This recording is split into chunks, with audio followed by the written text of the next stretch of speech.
Hello everyone, स्वागत है Prachi blog events में। आज मैं पनीर काठी रोल बनाऊंगी, तो जिसका रेसिपी आज मैं शेयर करूंगी आप सभी को। तो यहाँ पे मैंने ले लिया है गेहूं का आटा 2 कटोरी, और इसको ले लेते हैं जिसमें हमें डो तैयार करना है। उस बर्तन में हम ले लेंगे आटे को, और उसमें हम डाल लेते हैं स्वाद अनुसार नमक। थोड़ा ही नमक डालेंगे, हल्का नमक यहाँ पे। और ले लेते हैं 1 बड़े चम्मच से देसी घी, और इस तरह से हमें इन दोनों को अच्छी तरह से आटे में मिला लेना है, मिक्स कर लेना है, ताकि घी अच्छी तरह से आटे में मिल जाए। और इसका हम एक सख्त डो लगाएंगे, बहुत ज्यादा सॉफ्ट डो नहीं लगाना है और न बहुत ज्यादा टाइट डो लगाना है, तो मीडियम डो लगाना है।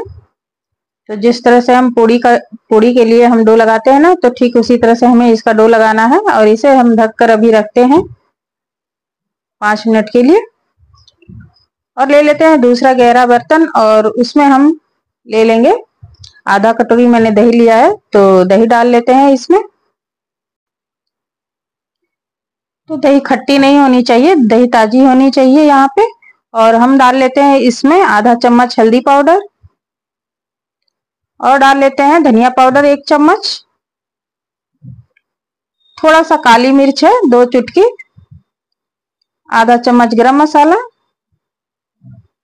और डाल लेते हैं लगभग 1 चम्मच ये कश्मीरी लाल मिर्च है, और थोड़ा सा स्वाद अनुसार हम नमक भी डाल लेते हैं। थोड़ा सा कसूरी मेथी हमने ले लिया है।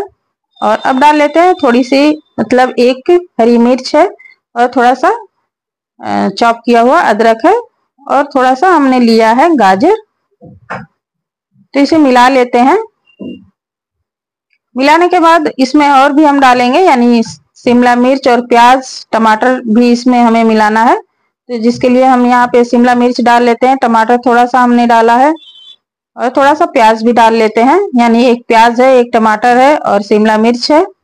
और अब डाल लेते हैं इसमें पनीर, और इन सभी चीजों को अच्छी तरह से इसमें मिला लेंगे, ताकि बढ़िया सा इसमें जो दही और मसाले जो हमने डाले हैं वो अच्छी तरह से इसमें बढ़िया से कोट हो जाए, और इस तरह से एक लेयर इस पे लग जाना चाहिए। तो इस तरह से हमें मिला लेना है।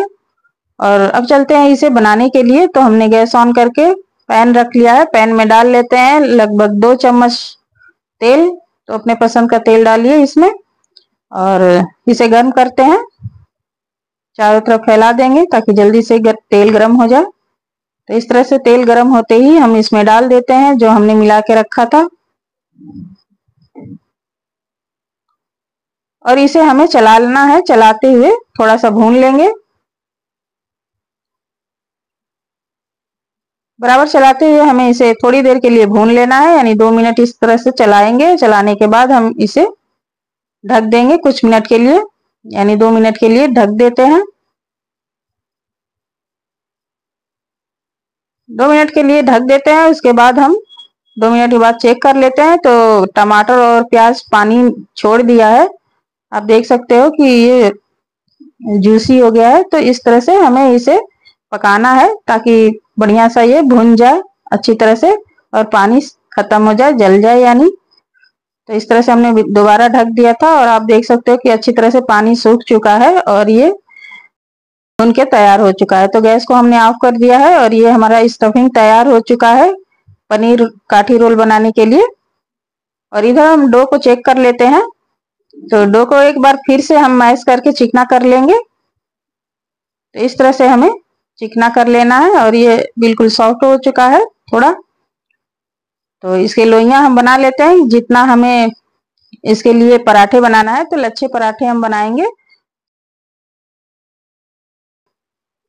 स्लैब पे ही हम बनाएंगे रोटी को। तो इस तरह से हम पहले आटा को डस्ट करते हुए बेल लेते हैं, एक बड़ी रोटी बना लेते हैं। तो जितनी बड़ी बनानी हो आपको रोल, उसी हिसाब से रोटियां भी हमें तैयार करनी है। तो रोटियां पहले हम बेल लेते हैं, क्योंकि हम लच्छे पराठे बनाएंगे। तो लच्छे पराठे बनाने के लिए थोड़ा सा हमने बड़ी साइज का रोटी तैयार किया है। तो इस तरह से हमने रोटी को बेल के तैयार कर लिया है, और इसके ऊपर हम ऑयल लगा देते हैं। ऑयल या घी जो भी आपकी इच्छा हो, आप अपने पसंद के हिसाब से इस पे लगाइए। तो इस तरह से गिराते हुए ऑयल को बढ़िया से फैला लेंगे हाथ से ही, ताकि बढ़िया से लग जाए किनारे तक। और उसके ऊपर से हम आटा डस्ट कर लेते हैं, थोड़ा थोड़ा स्प्रिंकल कर लेंगे आटे को, और उसे भी हम बराबर मिला के घी के साथ इसे बराबर कर देंगे रोटियों पे, ताकि बढ़िया से लग जाए। और अब हमने लिया है यहाँ पे 1 चम्मच सफेद तिल है, और अजवाइन और कलौंजी है, थोड़ा थोड़ा हमने लिया था। इन तीनों को मिलाकर हम इसके ऊपर स्प्रिंकल कर देंगे। वैसे ये अपने पसंद के हिसाब से इसमें डालिए, अगर पसंद हो तो डालिए, वरना इसे स्किप कर सकते हैं।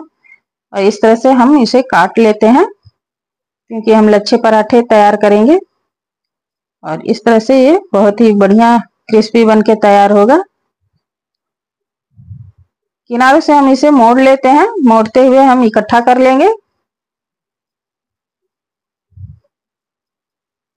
इस तरह से रोल कर लेंगे, और थोड़ा सा हम इसे खींच के लंबा करेंगे, बहुत ज्यादा नहीं खींचना है, हल्का सा खींच के इसे इस तरह से घुमाते हुए हम इसका लोई बना लेंगे, यानी पेड़े बना लेते हैं मोड़ के। और इस तरह से हमने एक तैयार कर लिया है पराठे बनाने के लिए, और दूसरा भी इसी तरह से हम बनाते हैं।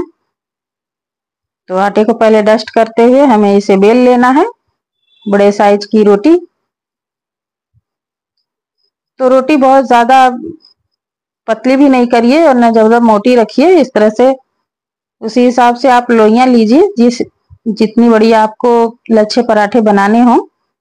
तो इस तरह से हमें बेल के पहले रोटी तैयार कर लेनी है। उसके ऊपर से इस तरह से ऑयल गिराते हुए हमें इसे फैला देना है, ताकि अच्छी तरह से ऑयल पूरी तरह से रोटी पे लग जाए। और उसके बाद हम तिल और अजवाइन और कलौंजी का हम जो हमने लिया है उसे भी हम इस पे डालकर उसे इस तरह से हम काट लेंगे, पिज्जा कटर से या चाकू से ही काटिए, जिससे भी आसान पड़े आपको, उस हिसाब से इसे काट लीजिए। और इस तरह से हमें कटिंग करने के बाद इसे हम मोड़ लेते हैं। मोड़ने के बाद हम इसे रोल करके इसे हम इसकी एक लोइयां तैयार कर लेंगे। तो इस तरह से लच्छे पराठे अच्छे बन के तैयार होते हैं और बहुत ही क्रिस्पी बनते हैं, और परत परत अलग भी हो जाता है। तो इस तरह से हमें बनाना इजी लगता है, इस तरह से।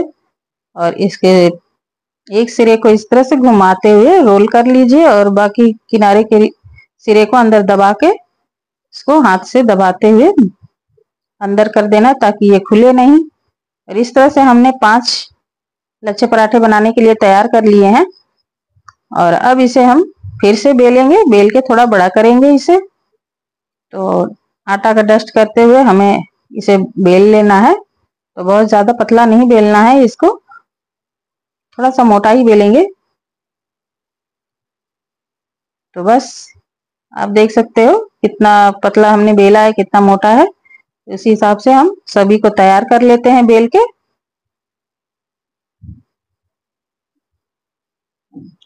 और ये पराठे बहुत ही क्रिस्पी बन के तैयार होते हैं और बहुत लच्छेदार बनते हैं। इस पराठे को आप किसी भी ग्रेवी वाली सब्जी के साथ सर्व करिए, ये बहुत अच्छा लगता है। तो हमने गैस ऑन करके उस पे तवे रख दिए हैं। जैसे ही तवा गर्म होगा हम पराठे इस पे सेक लेंगे। तो इस तरह से हमने पहला पराठा डाल लिया है इस पे सेकने के लिए, और इसे दूसरे साइड हम उलट देते हैं, हल्का सा सिक चुका है। और इसे मीडियम फ्लेम पे ही हम सेकेंगे। तो अभी तवा मेरा मोटा है, तो हमने फुल फ्लेम पे किया है। और इस तरह से हमें हल्का सेकने के बाद उस पे हमें ऑयल लगा लेना है। ऑयल लगाने के बाद दूसरी साइड हम पलट देते हैं, और पलटने के बाद उधर भी हम ऑयल से ग्रीस कर लेंगे। अच्छी तरह से अपने स्पैचुला से या पलटे से हम इसे बराबर सेकते हुए दबा दबा कर सेकेंगे, ताकि अच्छा सा क्रिस्पी हो जाए। और इस तरह से हमें पराठों को सेक लेना है उलटते पुलटते हुए। तो एक साइड का हमारी अच्छी तरह से पराठा सीख चुका है, दूसरे साइड भी हमारा सीख के तैयार है। और इस तरह से हमें लच्छे पराठों को सेक के तैयार कर लेना है। तो ये तैयार हो चुका है, इसे हम ले लेते हैं एक प्लेट में। दूसरा हम डाल लेते हैं, उसे भी हम सेक के तैयार कर लेंगे इसी तरह से। तो एक तरफ सिक चुका है तो हमने उसे उलट दिया है और उस पे ऑयल ग्रीस कर लेते हैं। और इस तरह से हमने दूसरा पराठा भी तैयार कर लिया है। इस तरह से बाकी पराठों को भी हम सेक के तैयार कर लेंगे। तो इस तरह से हमने पांचों पराठों को सेक लिया है। पराठे हमारे बहुत क्रिस्पी बनके तैयार हुए हैं, आप देख सकते हो। तो इस तरह से हमें लच्छे पराठे तैयार कर लेने हैं। और अब हम इन पराठों से रोल तैयार कर लेंगे। तो एक पराठे लेके उसके बीच में हम जो हमने स्टफिंग तैयार की है उसको हम रख लेंगे। सेंटर में रखने के बाद हम इसका रोल तैयार कर लेते हैं। तो इस तरह से अरेंज करते हुए हमें इसका रोल तैयार कर लेना है। ऊपर से हम लगा देते हैं केचप या सॉस, जो भी पसंद हो आपको उस हिसाब से डालिए इस पे। और यहाँ पे हमने मेयोनीज भी यूज किया है। तो इस तरह से केचप और मेयोनीज डाल के इसे रोल कर लीजिए बटर पेपर लगा के। और इस तरह से एक प्लेट में हम इसको लगाते जाएंगे, यानी सर्व कर देंगे। तो इस तरह से हमें दूसरा भी तैयार हम कर लेते हैं रोल को। और ये बहुत ही बढ़िया यमी बन के तैयार हुआ है। तो फ्रेंड्स, आप भी इसी तरह से बनाइए। ऊपर से हम केचप डाल लेते हैं और उसके बाद हम मेयोनीज भी इस पे लगा लेंगे। इससे टेस्ट और भी अच्छा आएगा हमारे पनीर काठी रोल का। तो इस तरह से हमने इसे भी दूसरा भी तैयार कर लिया है। तो इस तरह से हमने पनीर काठी रोल तैयार कर लिया है, बहुत ही टेस्टी यमी। तो फ्रेंड्स, आप भी इसी तरह से बनाइए। मिलते हैं अगले वीडियो में एक नए डिश और रेसिपी के साथ। तब तक के लिए गुड बाय।